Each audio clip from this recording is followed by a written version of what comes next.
There comes a point in every ideology's life cycle where it has become the hegemonic ideology, and so this has become the water in which everyone is swimming. You don't even realize this around you. And then you start thinking, well, if this is everything, then everything is like this. And it starts getting projected onto things that are not ideological, such as the natural world.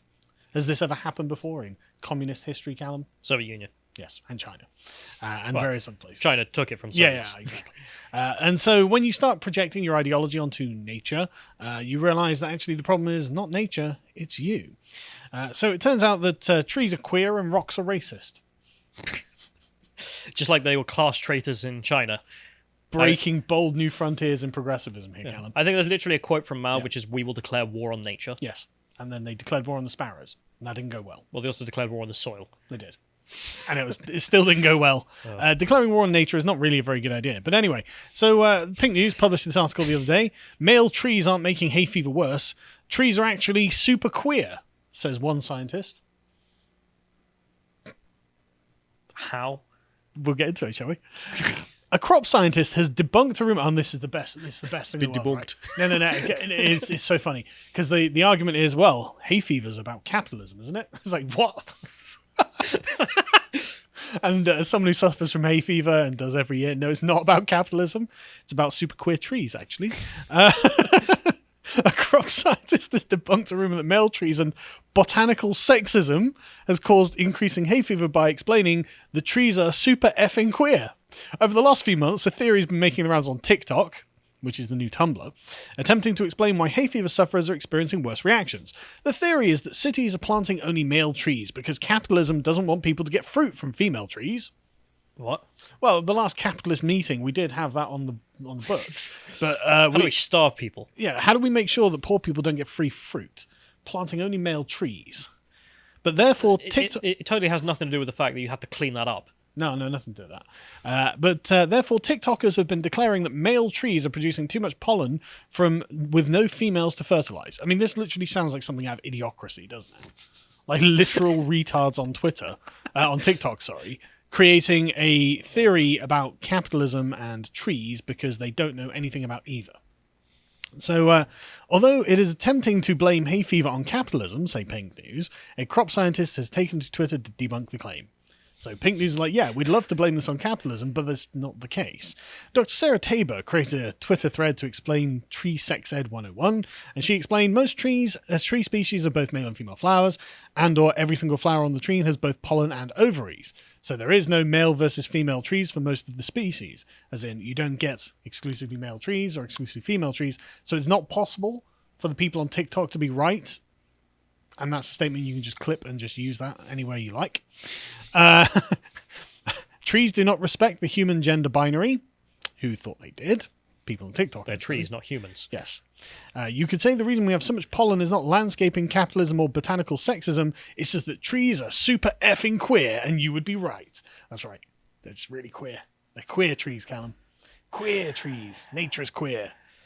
Nature is a comrade. You know, soil doesn't adhere to the human male-female situation. Soil is also a comrade. Okay. Rocks are not comrades. While Tabor says she loved the idea that all pollen floats around because there aren't enough tree vaginas to catch it, really showing how much they know about all this. The reality was, vaginas. If we're interested in reality for 5 minutes, right? The reality was that wind pollination is imprecise, and so you've got to make clouds of that S for it to reach its target. I don't know why she has to swear all the time. It's not because of capitalist cityscaping, it's because of nature. That's evolution and plain old math. Well, that doesn't sound very revolutionary at all. That sounds counter-revolutionary. I don't know if we can have any of that. And so, anyway, yeah, so moving on. So trees, super queer. Rocks, racist. Unironically. What? No, make it up. Scroll down so we can see the picture if you can, John. This Look at that racist rock. Was there a plaque there? Obviously that just said the racist. N-word before? Or? Like, I can see there's a section missing. I mean, I might have agreed if that were the case, but not to my knowledge. Well, no, kind of, actually. Kind of. You're not entirely wrong, right? So this. Oh, really? No, not entirely. This is the University of Wisconsin rock, owned by the University of Wisconsin. They've removed this boulder from a controversial boulder The boulder itself. The boulder itself is the controversial thing, right? Right. From its Madison campus Friday after the Black Student Union and other activists objected to its description nearly 100 years ago with a racial slur. So 100 years ago, someone called the rock a racial slur. And Wait, so the plaque had nothing on it that was a racial slur? No, but the rock was called a racial slur. yes, the rock was called the N-word. And so the students get that out of here. Wait, that means we have immense power. We can literally just call anything the N-word, it's got to go. That's Any exactly what that building means. has to go. Yep. Pink news.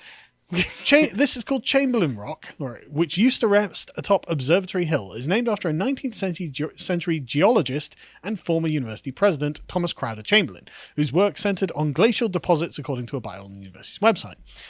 But it was a reporter's reference to the rock in the nearly century-old Wisconsin State Journal that prompted the push for the removal. So, because a reporter used the N-word to describe this rock has to go. New frontiers and progressivism. There's a few places in Australia that might have to go as well. I don't know if you know about them. There are a bunch of places in America, in fact, still. So in October I think the 1925, ones in Australia are still named what they were named. in October 1925, the university had the boulder excavated and placed prominently atop a hill to honor Chamberlain, who died 3 years later in Chicago. The rock was a rare specimen, believed to be more than 2 billion years old, and before it was installed on the hill, it was only about a foot and a half was visible above the ground. In the 1920s, a slang term used to describe large, dark rocks included the N-word, and it appeared in the coverage of the rock's installation in the paper. University researchers did not uncover other instances where the rock was used to refer to this word, but they said that the KKK was active on the campus at the time of the rock's dedication, according to the same newspaper article. Hang on, this is quite tenuous. Like, what did the rock do wrong? Quite tenuous. I mean, It's only quite tenuous. I mean, in the sense of, like, he called... Like, how did you get the N-word to the rock? Like, even Someone in the newspaper wrote an article about the rock and used the N-word, and the KKK operated on the campus at the time. But they said it was a slang term at the time, so it wasn't even like this is Yeah, slang name for the rock. Dead N Creek, for example. I think it was like Big N or something like that. But I mean, like, there's an official name for some places in the United States that were named that. This isn't even that. No. The Rock did nothing wrong.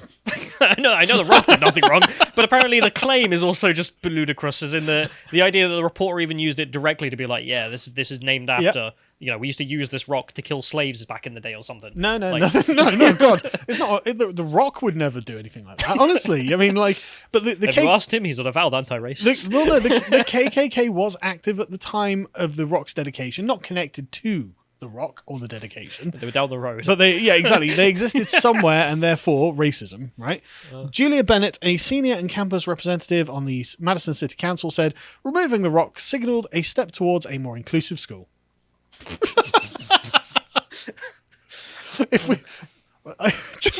If we don't get rid of this rock, then some people are being excluded from the school somehow, right?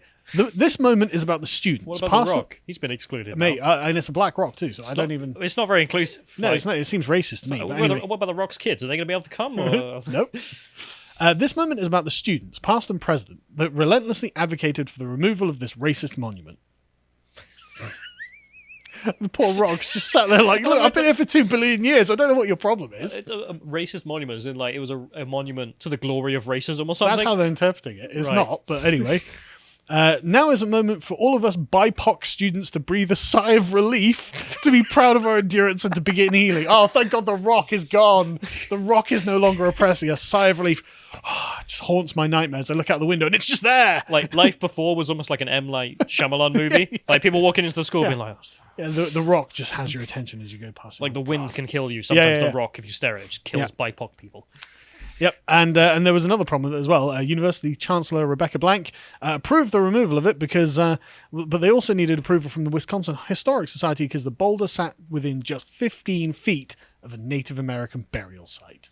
So it's a haunted rock, a haunted racist rock with the ghosts of the KKK in it. If we can get to the next one, this rock was a painful symbol of racism. You have to understand. We'll scroll down a bit. The University of Minsk, they literally describe it as a painful symbol of racism. This rock, this haunted KKK. Who took the pain? I don't know. It took Presumably the Black Unions of Students or whatever it was called. So the college's vice chancellor of student affairs said it took courage and commitment for the Wisconsin Black Student Union to bring this issue forward and influence change alongside UW's wunk chic student leaders. In the midst of demands for justice following George Floyd's murder last summer, we had to get rid of this rock. The rock wasn't involved.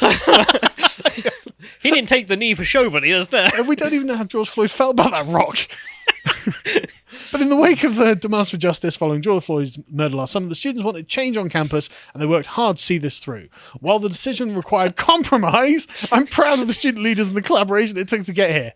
Amazing. What were they compromising on? Were they compromising with the rock? Or? Well, I don't know. I mean, like, I have no idea. Moving the rock to this remote site prevents further harm to our community while preserving the rock's educational and research values for current and future scholars. Educational and research value in a rock. Because one guy once called it the M-word. Yeah, 100 years ago, some guy called it the M-word. And we think it might be enchanted by the ghosts of Native Americans. There's going to be fucking textbooks written about that. But I love the prevent further harm. It's just sat there. It's a rock. It's not moving. Yeah, but when you go near it, there's like ominous music that plays. The ground starts to shake. Which is literally what Gary Brown, the director of campus planning, says, right? What? Students and the general public will no longer casually encounter the rock. But it will remain available to those specifically seeking out for teaching and learning purposes. This is a rock. There are many like it, but this one is unique. Nala McWhorter, senior and former president of the school's Black Student Union, watched the removal of the stone and insisted it was a powerful moment. Insisted because no one took this seriously. I don't know why anyone was taking this seriously. I love the idea that this was all the decision of like 5 people, and there's like 1,000 students stood around and be like, what are these morons doing? Well, the rock has been harming people. Like throwing holy water at the rock? Yeah. We don't want people to casually encounter the unholy rock. But she says, I see this as offering the next generation of students something to build off of. We got this project going. Now the next round of students can continue to work on the other demands and come up with other ideas. We hope this movement and the momentum will carry on. The movement to remove haunted racist rocks.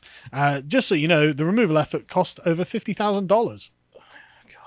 But at least the students aren't being held back and terrorized by a racist rock. If you enjoyed this segment from the podcast of the Lotus Eaters, you can watch the full broadcast live every weekday at 1 p.m. UK time on lotuseaters.com.